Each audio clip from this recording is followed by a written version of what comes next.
안녕하세요. 이혼에 성공하고 혼자 살고 있는 평범한 싱글맘이에요.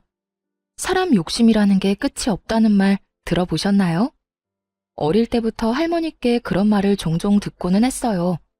할머니께서는 그런 인간들하고는 아예 상종을 하지 않아야 사는 게 편해진다고 하시더군요. 하지만 살면서 그처럼 욕심 많은 인간을 만나본 적이 없어서 그런지 그 말을 얼마 전까지는 실감하지 못했었죠. 그리고 이혼을 하면서 그런 인간의 바닥까지 본 것 같은 기분이 들었고, 이렇게 사연글을 쓰게 됐네요. 저는 부동산을 가진 아버지의 외동딸로 태어났고, 커서는 아버지의 부동산을 관리하는 일을 시작했어요. 남편은 우연히 만났지만 여러모로 대화가 통해서 결혼을 하게 됐고요. 남편은 연애 시절엔 굉장히 잘해줬지만 결혼하면 남의 편이라는 말이 맞긴 하더군요. 모든 일에 자기 부모님을 최우선으로 두길 바라더라고요. 그 마음을 이해하지 못하는 건 아니에요. 사람 마음이야 다 비슷하잖아요. 아마 저도 마찬가지일 거고요. 그때와 같은 일이 벌어진다면 저 역시 저희 부모님을 최우선으로 두고 싶을 테니까요. 무슨 일이냐고요? 결혼 3년 차에 시부가 암에 걸리셨거든요. 이미 진행되고 있는 상황이었기에 솔직히 상태가 좋은 건 아니었어요. 모두가 침울해하고 있는 그때 시모가 그러더군요. 아가, 내가 너희 시아버지 돌보는 게 너무 힘들구나. 나도 몸이 성한 곳 없는 건 마찬가지고 집에서 내가 기댈 곳도 너뿐이다. 네가 시간 날 때 너희 시아버지 병간호 좀 해주면 안 되겠니? 별거 할 건 없어.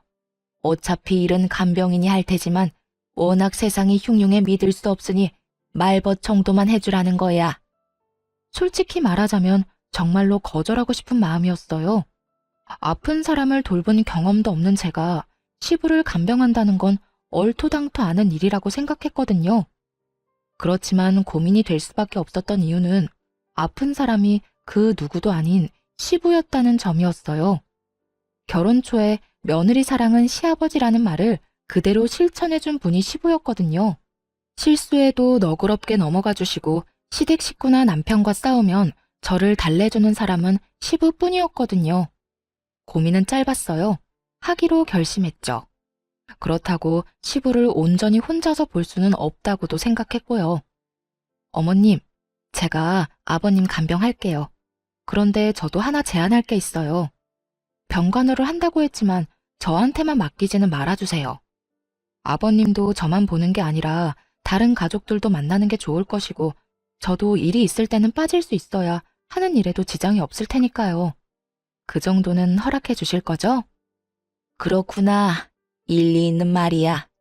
딸들이랑 아들도 돌아가며 아버지 병간호 하기로 하자. 다들 알아들었지? 시모가 그렇게 말해주었기 때문에 괜찮을 거로만 생각했어요. 그런데 아니더군요.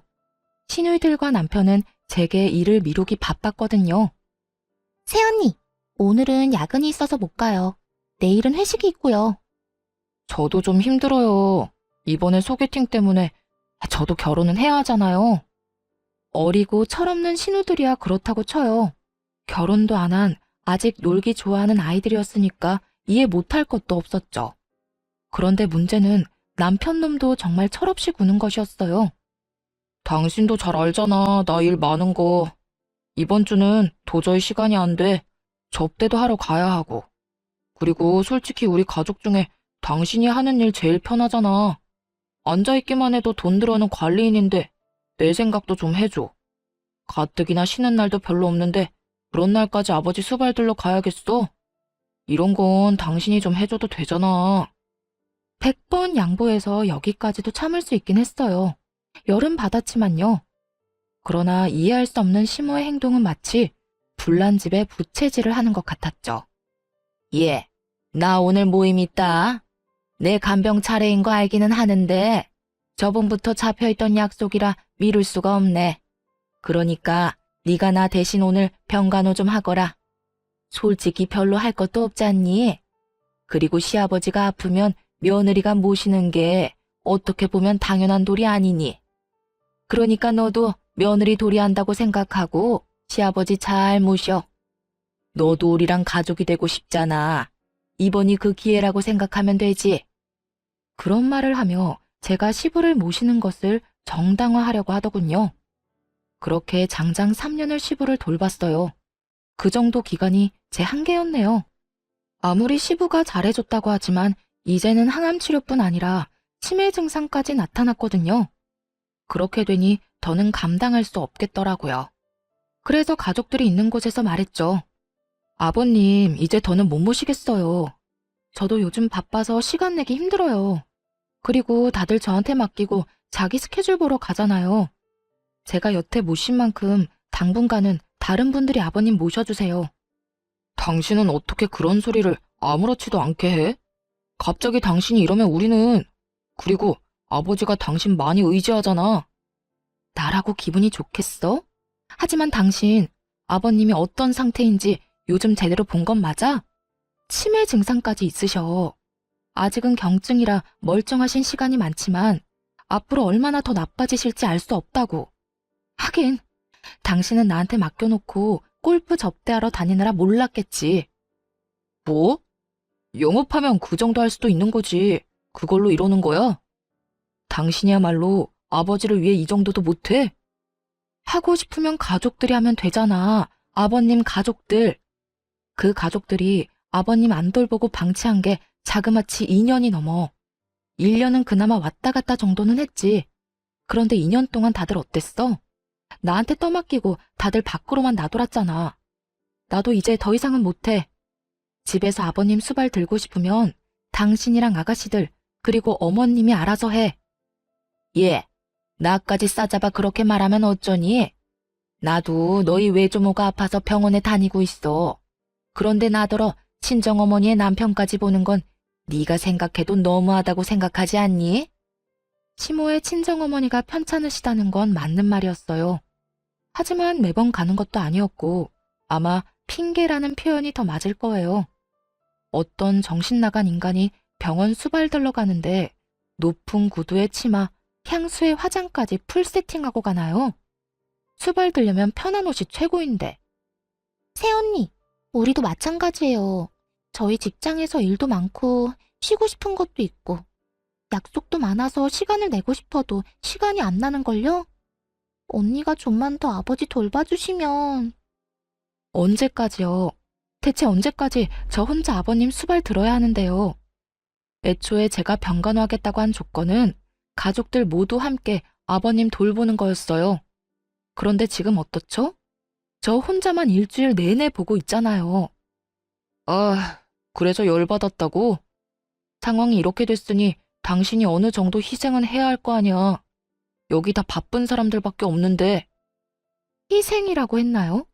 진짜 열받더라고요. 아니, 저는 뭐 일 안 하고 쉬는 사람인가요? 저도 건물 관리하려면 생각보다 바빴거든요. 남편은 제가 앉아서 돈이나 받으면 끝인 관리인이라고 생각한 모양인데 그거야말로 틀린 생각이죠. 언젠가는 아버지 부동산을 다 물려받을 테고 그걸 관리하는 법을 아버지에게 배우면서 일하고 있는 것과도 같았거든요. 열받아서 욕이라도 하려다가 좋은 생각이 났어요. 시부 병수발 초창기에 시부가 해준 이야기가 있었거든요.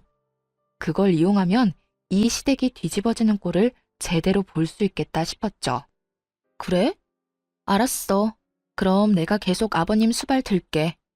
기회를 주려고 해도 제 발로 차버리는데 어쩔 수 없는 거 아니겠어? 이렇게 이야기하니 시모가 의아한 눈으로 제게 물었어요. 기회라니, 그게 무슨 말이냐? 네, 아버님이 초반에 제가 수발드는 거 보시더니 고맙다고 사망보험은 수령인을 제 이름으로 해주고 싶다고 하셨거든요. 괜찮다고 말씀드렸더니 앞으로 당신 돌보는 사람에게 주시겠다고 하셨어요. 뭐? 그래서 너는 뭐라고 했는데? 제가 며느리이긴 하지만 피가 섞인 가족도 아니고 배우자도 아니잖아요.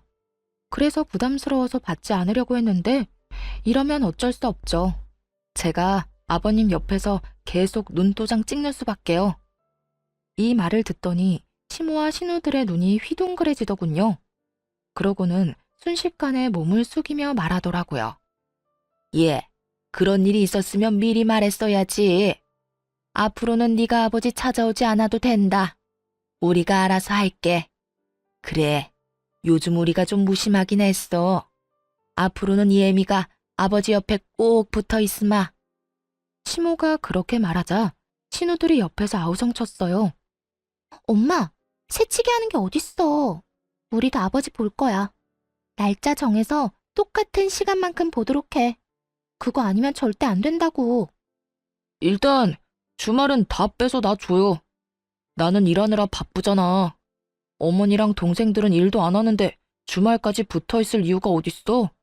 그러니까 무조건 주말은 빼줘야 해요. 네 동생들도 평일에는 일하지 않니? 그러니까 주말을 너희 셋이서 나누고 평일에는 내가 너희 아버지한테 가 있으마. 와이프가 있어야 마음이 안정되지. 아무것도 못하고 그저 시키는 대로만 하는 너희들이 가서 도움될 거 하나도 없어. 엄마가 아버지 독점하려고 하는 거죠? 그럼 일 마친 저녁 시간이라도 우리한테 줘요. 우리도 얼굴 도장 찍을 시간이 필요하다고요. 엄마 혼자서 다 차지하려고? 동생들 말이 맞아요. 어머니 혼자 다 차지할 생각이시면 잘 생각하셔야 할 거예요. 저희는 그렇게 못 놔둬요. 저희도 아버지 볼 권리가 있다고요.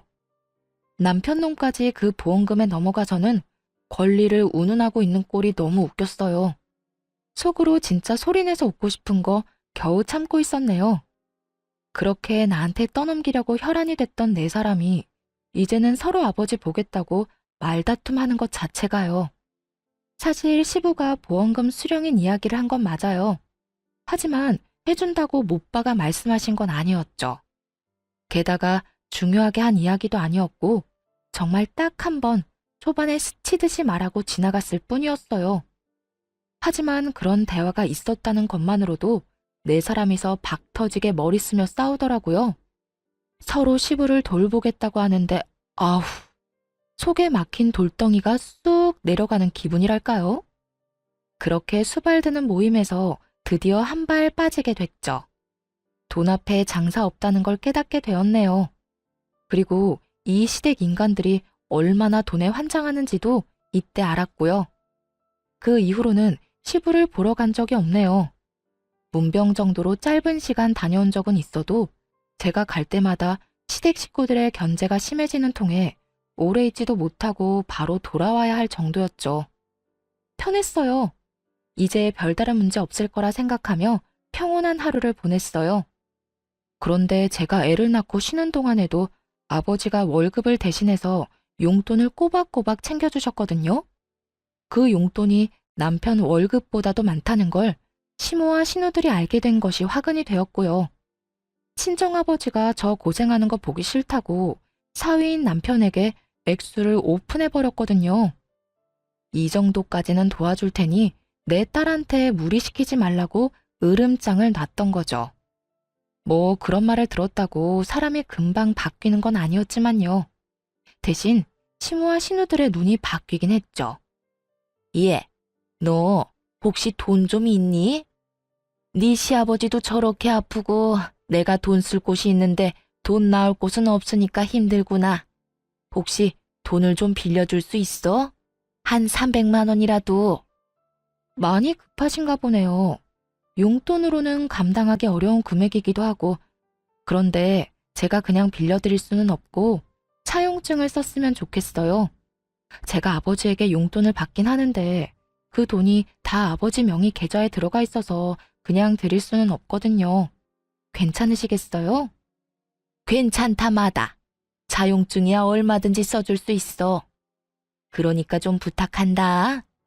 염치가 없다고는 생각한다만 그래도 이렇게 도와줄 사람이 옆에 있는데 대출이나 금융기관 돌아다니는 것도 웃기지 않니? 어차피 일을 안 해서 대출 금액도 안 나오겠고 말이지. 주절거리는 시모를 뒤로 하고 차용증을 써줬어요. 그런데 그 뒤로는 신우들도 와서 돈을 빌려가더군요. 웃긴 건 갚을 생각은 않고 계속 빌려만 가더라고요. 마치 ATM에서 돈 꺼내 가듯이 말이죠. 처음에는 별말 안 했어요. 차용증이라는 강력한 문서가 있었으니까요. 남편은 이걸 아는지 모르는지 별 생각이 없어 보였고요. 그렇게 시모와 신우 둘이 빌려간 금액이 2년 만에 1억 정도로 불어나더군요. 당시가 결혼한 지 6년쯤 됐을 때예요. 그 금액을 이 인간들이 어떻게 감당하려고 그러나 슬슬 걱정이 되기 시작할 무렵 친정엄마에게 안 좋은 소식이 들려왔어요. 뇌졸중으로 고생하며 재활에 전념하던 어머니에게 2차로 뇌경색이 발견된 거예요. 게다가 이번에는 반대쪽 뇌였기 때문에 결국 양쪽 다 제대로 못 쓰는 처지가 된 거죠. 재활 전문병원에 입원하셔서 한참을 치료받았지만 상태가 그리 호전되진 않았어요. 외로움 많이 타는 어머니를 병원에 홀로 있게 두는 것도 좀 그랬고, 그렇다고 아버지에게 어머니 병간호를 부탁하는 것도 어려운 일이었죠. 아버지도 당뇨를 포함해 여러 지병에 시달리고 있었으니까요.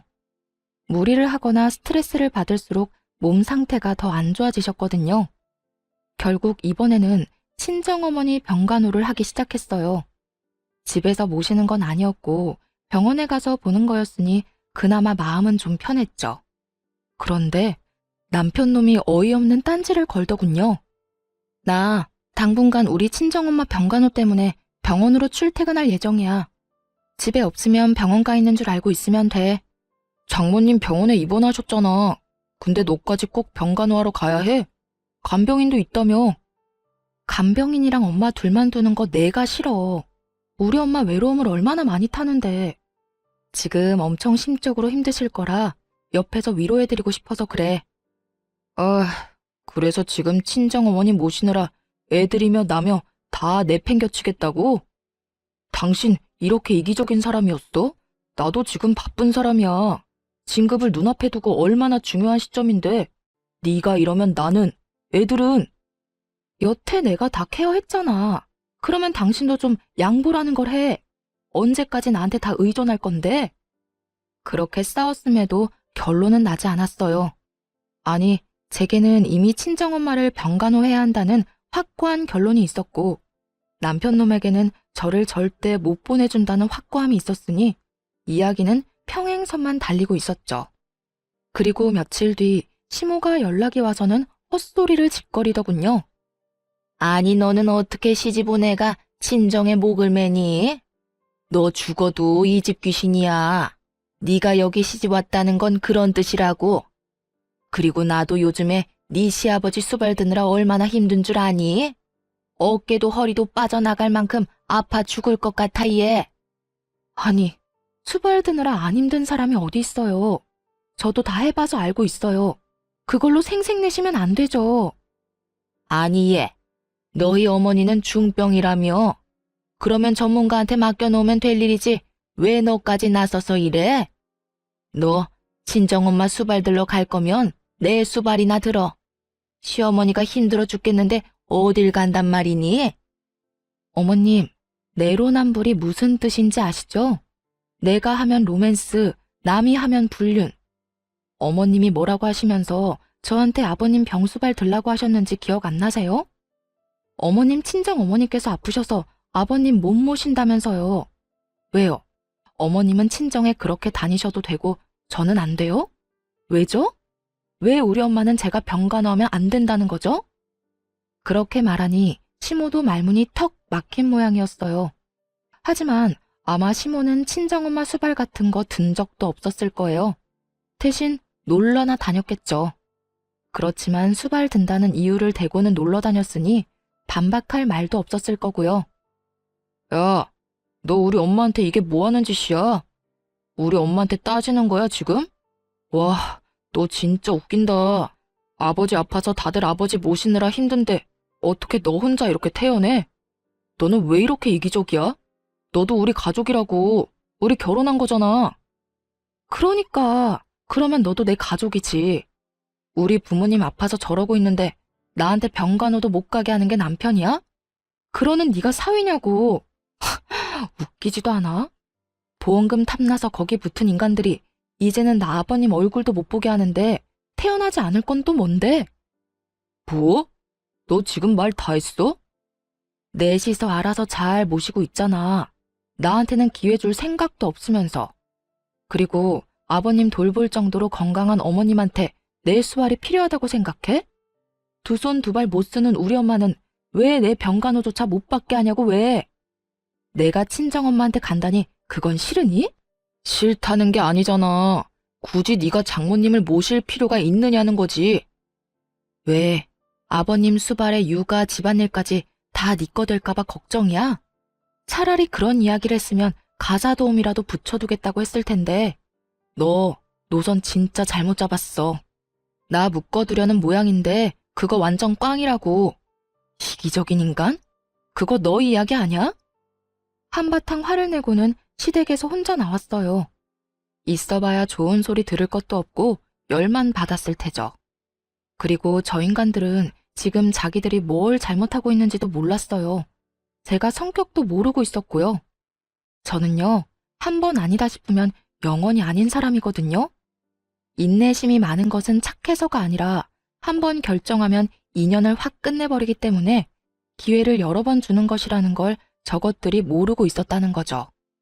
그래서 이참에 끝을 내주기로 했어요. 그 길로 친정엄마가 입원한 병원으로 갔고 외박계를 신청했죠. 이미 급성기는 지나셔서 외출 정도는 가능한 상태였지만 혹시나 모르니 능력 있는 간병인까지 한 명 고용해서 집으로 모셨어요. 그리고 안방에 친정엄마를 모시고 방에 있던 남편 물건은 모조리 작은 방으로 다 던져버렸네요. 저녁에 남편이 집에 오더니 그 상황을 보고 경악을 금치 못하더군요. 그러면서 저를 작은 방으로 끌고 오더니 문을 닫고 한바탕 소리를 질러댔어요. 당신 설마 장모님 여기까지 모셔온 거야? 도대체 무슨 생각인데 왜 이렇게까지 해? 병원 가지 말라고 한 게 그렇게 화날 일이었어? 그래서 나 보란 듯이 이런 짓 한 거야? 내 집에 내 어머니 모시는데 당신이 왜 난리야? 그리고 우리 엄마면 네 엄마도 되는 거 아니야? 언제는 가족이 되는 게 그런 거라며. 그런 이유로 나한테 아버님 수발 들도록 맡겨놓고 이제 와서 우리 엄마는 안 된다? 걱정 마. 너한테 병간호하라고 안 할 테니까. 하더라도 내가 해. 그런 문제가 아니잖아. 어머님이 여기 와 있으면 내가 불편해. 내가 편하게 쉴 수가 없다고. 당신 진짜 나 화내는 거 보려고 이러는 거야? 내가 당신한테 화 좀 냈다고? 이거 보복성이지? 보기 싫으면 네가 나가면 되지. 나 안 나가. 당신이 나가서 살던 뭘 하던. 그러니까 나는 내 할 일 하고 당신은 당신 할 일 하면 되는 간단한 상황이라는 거지. 와, 내가 이 집 주인인데 왜 내가 나가는 건데? 나는 못 나가. 만약 나 쫓아내면 우리 이혼하는 거야? 나 이런 식으로는 못 산다고. 당신 돈 많다고 눈에 뵈는 게 없나 본데 이건 분명히 당신한테 유책 사유가 있는 거거든? 유책 사유? 웃기고 있네. 야, 네가 한 짓을 생각해봐. 네가 한 짓이 내가 한 짓보다 더하면 더했지 덜하진 않을걸? 그래, 너 맘대로 해. 이혼을 하자면 하고. 근데 미리 말하는데 난 이혼함과 동시에 모든 걸 원상태로 돌릴 거야. 그거 잘 알고 하라고. 무슨 뜻인지 제대로 이해를 한 건지는 모르겠지만 그렇다고 더 자세히 가르쳐줄 생각도 없었어요. 자기가 알아서 하겠죠. 남편 놈은 진짜로 열이 받았는지 변호사를 통해 이혼 소송을 진행하겠다는 연락이 왔더라고요. 내심 재산 분할하면 이 집에 대한 권리며 여러 가지를 자기한테 유리하게 진행할 수 있을 거라 생각한 모양인데 어림없죠. 저도 그냥 당하고만 있을 사람은 아니었거든요. 소장을 받은 그날 변호사를 고용해 본격적인 이혼 소송을 진행하기로 했어요. 그리고 그날 저녁 집으로 들어온 남편에게 말했죠. 오늘 짐 싸서 나가. 미쳤어? 여기 내 집이야. 내가 이 집 살 때 5천만 원 낸 건 기억도 안 나나 봐. 집값에 비해 워낙 작은 금액이라 기억도 안 났지만 웃으며 말했죠. 그거? 그 5천만 원 가지고 지금 집에 대한 소유권을 주장하려는 거야? 근데 어쩌나? 내가 그렇게 인정해주고 싶어도 일단 계산이 끝나지 않으면 인정해줄 수가 없거든. 그 말과 동시에 시모와 신우가 빌려간 돈에 대한 차용증을 남편 앞에 뿌려줬어요. 바닥에 떨어지는 서류들을 보며 남편 놈은 처음에는 이게 뭔가 하고 쳐다보더군요. 그리고 이내 그것이 차용증이라는 걸 알아보더라고요. 그리고 그 돈을 빌린 사람이 자신의 어머니와 두 동생들이라는 것도 알게 됐죠. 그거 당신 어머님이랑 당신 동생들이 나한테 빌린 돈이야. 아니, 따지면 우리 아버지 통장에서 빌려간 돈이지.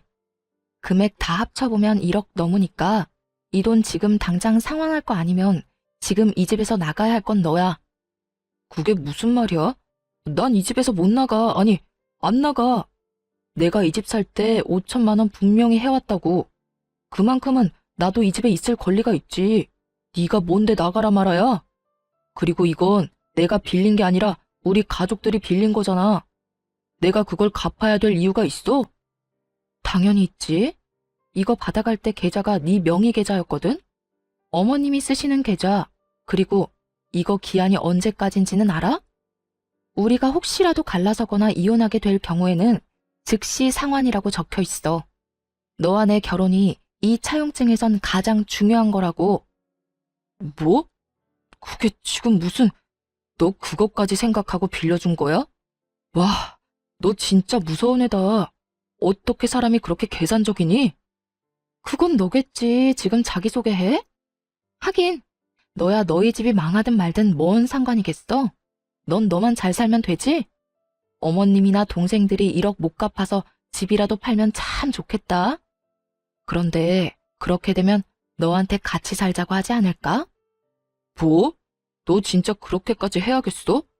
그렇게까지 해서 돈 받아낼 생각인 거야? 당연한 거 아니야?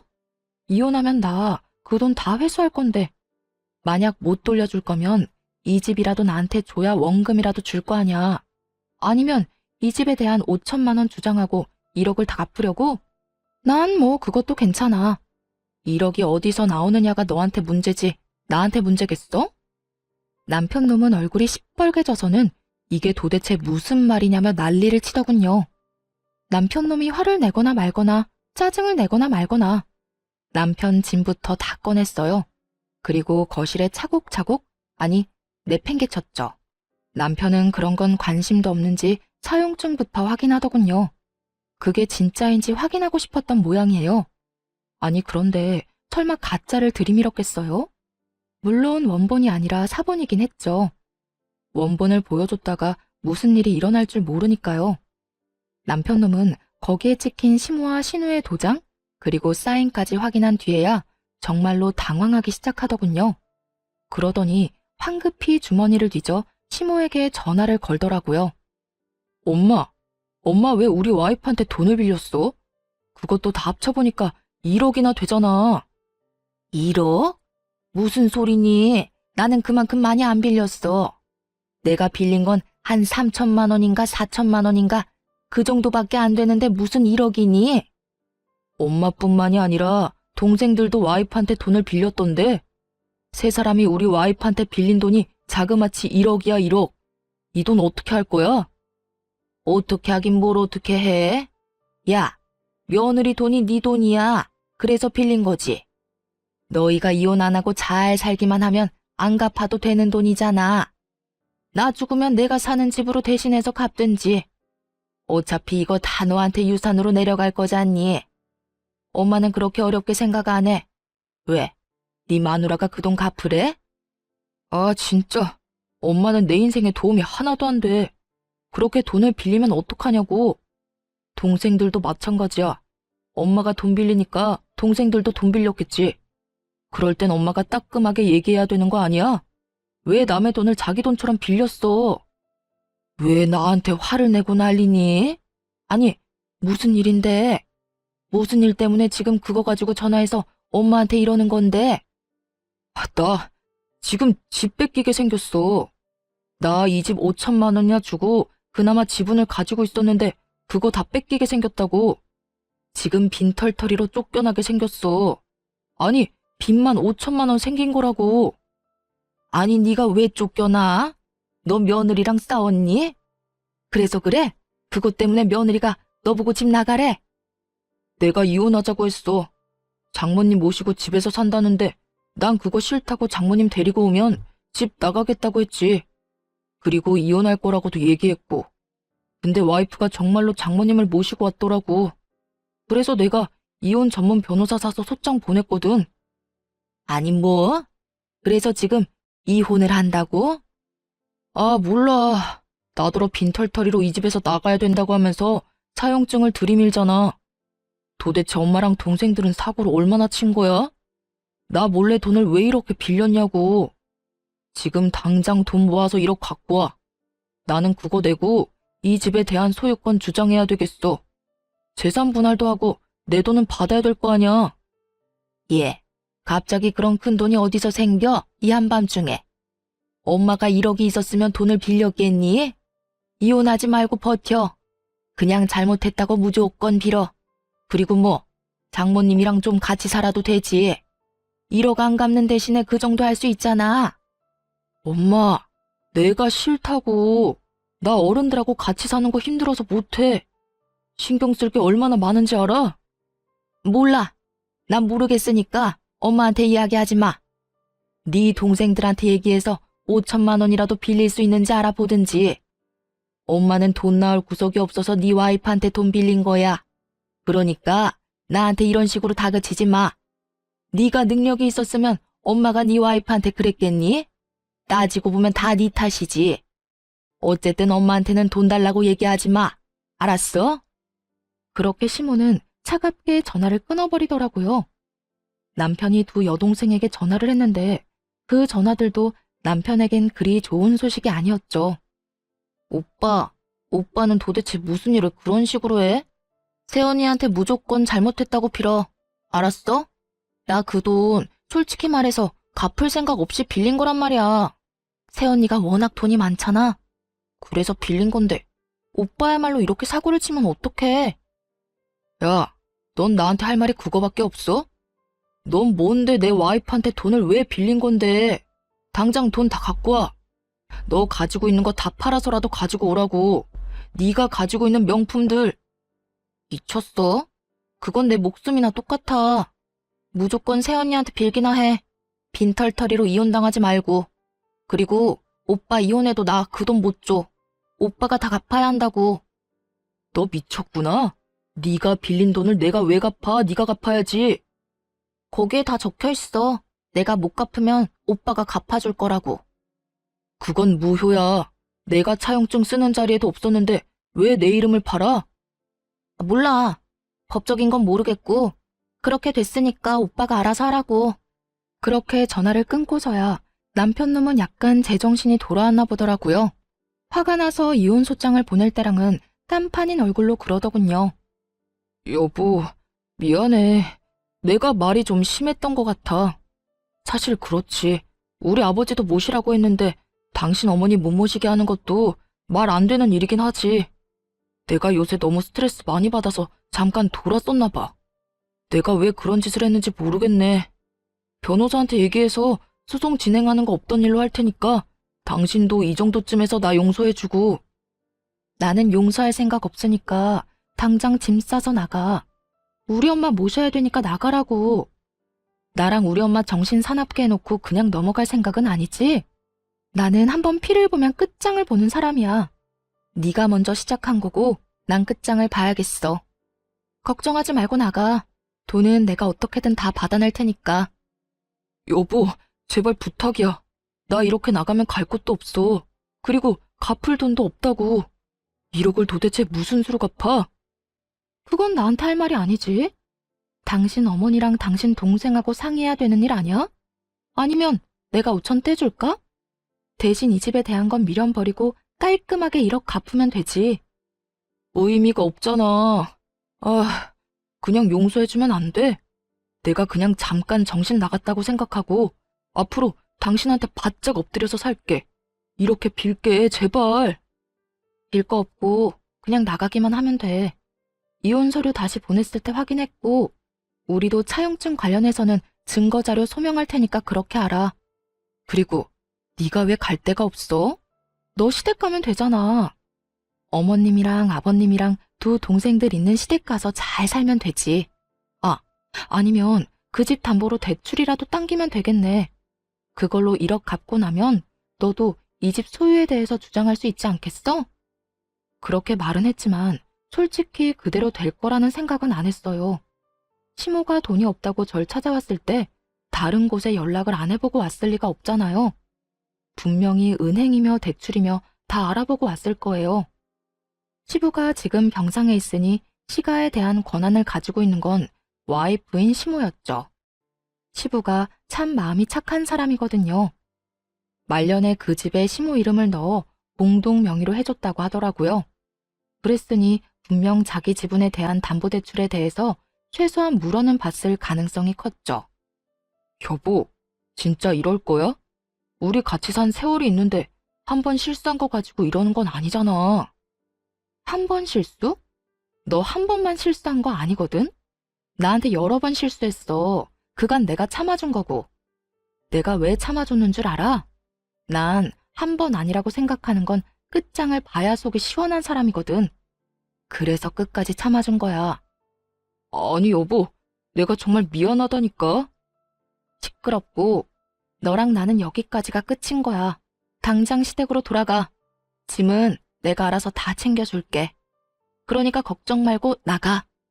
결국 남편 놈은 어깨를 축 늘어뜨리고 시댁으로 돌아갔죠. 돌아가는 내내 아마 자기 머리 쥐어 뜯었을 거예요. 섣부르게 이혼소장 날린 거 후회하면서. 하지만 뭐가 달라지겠어요? 지가 이혼소장 안 날렸어도 제가 날렸을 건데요. 그리고 진짜 대환장 파티는 그 다음날 벌어졌죠. 시모와 신우 남편 놈이 모두 찾아와 이런 법이 어딨냐며 난리를 쳤거든요. 얘, 너 이렇게 사람한테 유예기간도 안 주고 이러는 거 아니다. 이런 일이 있으면 미리 얘기를 하고 우리가 대비를 할 수 있도록 했어야지. 어떻게 이렇게 이혼 통보를 하루아침에 할 수가 있어? 이혼은 남편이 먼저 하자고 한 거예요. 제가 먼저 하자고 한 적 없고 저는 남편이 이혼 변호사 사서 보냈길래 저도 오케이 하고 이혼하기로 결정한 거고요. 제가 통보를 안 한 게 아니라 남편이 어머님한테 얘기를 안 한 거겠죠.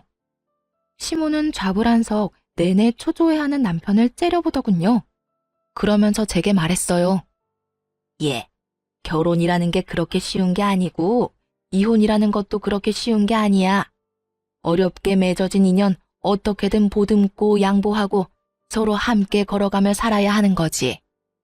이렇게 화난다고 막 이혼하고 그러는 거 아니다. 너도 다시 한번 생각해봐라, 응? 돈 갚을 수단이 없었는지 아니면 제가 생각한 대로 시댁 집조차 담보대출을 이미 받았는지 이제 와서 애걸복걸하는 꼴이 너무 웃기더라고요. 저는 이혼소송 계속 진행할 거고요. 이혼할 때까지 할 거예요. 그리고 돈도 다 받아낼 거예요. 저한테 와서 이러지 마시고 돈이나 어떻게 상환할지 가서 상의해보세요. 차갑다 못해 서리빨이 부는 제 목소리에 결국 아무도 대꾸 못하고 나가버리더군요. 제가 며느리로서 가족이 되려고 노력했을 때는 자기들이 떵떵거리며 저한테 큰 소리 칠 수 있었겠지만 이제 이혼을 눈앞에 두고 있으니 저한테 그 사람들은 그냥 돈 빌려간 사람일 뿐이잖아요. 그 사람들한테는 내가 돈을 빌려준 사람이고요. 그러니 이렇게 저자세로 나오는 것도 당연한 일이었죠. 그런데 이렇게 정신없는 와중에 시댁에는 또 사건이 터졌더라고요. 시부가 결국 흡인성 폐렴으로 앓다가 돌아가시게 된 거였어요. 그간 치매까지 중증으로 진행돼서 굉장히 힘든 상황이었는데 시부가 돌아가셨다니 슬프긴 하더라고요. 게다가 시부는 돌아가실 때까지 워낙 아프셔서 평생 모으신 돈을 치료비로 끌어다 쓰신 걸로 알아요. 그래서 이렇다 할 재산도 없고 시모가 살고 있는 집이 전부라고 알고 있었거든요. 그런데 그 와중에 시모와 신우들은 시부의 사망보험금에만 다들 정신이 팔려있더군요. 하긴 그게 나오면 저한테 1억 갚고 집에 관해서도 주장할 수 있으니까요. 뭐 그렇다 하더라도 저야 위자료를 청구하면 되기에 별로 큰 문제는 되지 않았지만요. 그런데 정말 그들에게 경악스러울 법한 상황이 발생했어요. 저도 이런 상황이 생길 거라고는 꿈에도 상상조차 못했네요. 야, 너 이게 어떻게 된 일이니? 왜 우리 남편 사망보험금 수령인이 너 이름으로 돼 있는 거야? 그 이야기를 듣는데 깜짝 놀랐어요. 시부가 지나가듯 했던 한마디, 그것도 해줄까 싶다라고 지나가는 말로만 들었을 뿐이었거든요. 그런데 정말로 제 이름으로 되어 있었다니. 저도 모르죠. 보험회사에 연락해 보셨어요? 보험사를 이야기하자 시모의 눈에 띄게 당당하던 기색이 줄어들더군요. 뭔가 있다 싶었어요. 설마 시모가 그런 조사도 안 해보고 이렇게 따질 사람은 아니라고 생각했지만 도대체 어떤 상황이길래 갑자기 저러는지 알 수가 없었죠. 말해보세요. 보험회사에서는 뭐라고 하는데요? 대답이 없길래 직접 보험 설계사에 전화를 해서 물어봤어요. 그랬더니 그 설계사가 이렇게 말하더군요. 아유, 며느님이 아버님한테 얼마나 잘했는지 나한테 전화 와서는 자기 사망보험 수령인을 며느리로 바꾸고 싶다고 하시더라고요. 그래서 제가 같이 가서 바꾸는 거 도와드렸죠. 그게 언제였는데요? 그때는 치매 진단받기 전이라 아무 문제 없이 처리됐을 거예요. 암 진단받은 지 2달 만에 바꾸신 거라 저도 의아해서 물어봤더니 며느리가 자기 수발 드느라 고생이 많다고 이거 주고 가면 손자에게도 도움이 되지 않겠냐고 하시더라고요. 보험 설계사의 이야기를 듣던 시모가 혀를 차며 말하더군요.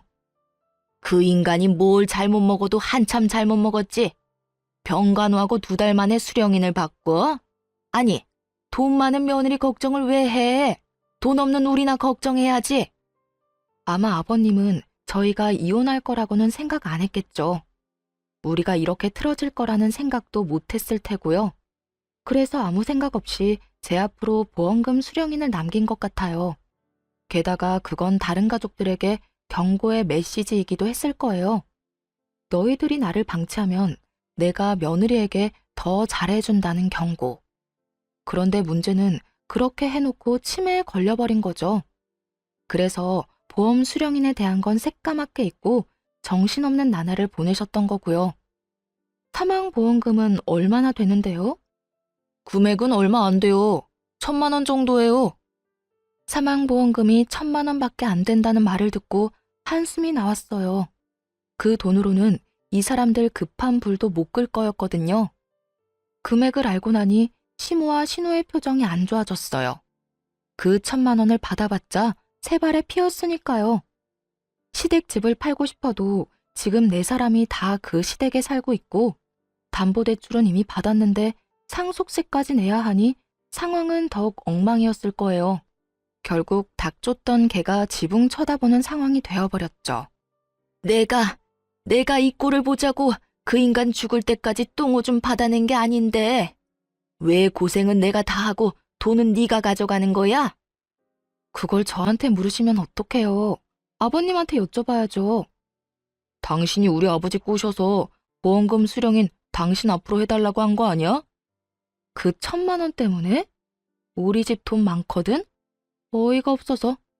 아니 그리고 어차피 아버님이 이거 주신 것도 금액이 얼마 안 되니까 나한테 남긴 거겠지. 이걸로 애들 학교 보낼 때 보태라고. 난 그렇게 할 생각이니까 다른 할 말 없으면 가보세요. 다 알아보고 왜 여기 와서 난리야? 아, 우리 진짜 완전 망했어. 너 하나 때문에 이게 지금 무슨 꼴이니? 어떻게 책임질 거야? 네가 멋대로 이혼하는 바람에 이렇게 됐잖니? 네가 다 책임지라고. 남자가 돼서 그거 하나 못 참고 이혼을 이야기해? 그러는 엄마는요. 와이프가 장모님 수발 든다는데 왜 말렸는데요? 엄마가 그거 말리는 바람에 와이프가 더 화난 거잖아요. 그것 때문에 집에 장모님 모시고 온 거고. 거기서 왜 그딴 소리를 했는데요?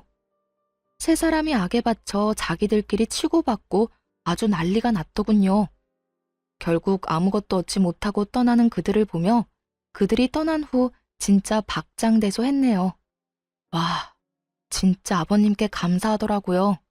그 돈은 아버님 손주에게 그대로 물려주려고 생각했죠.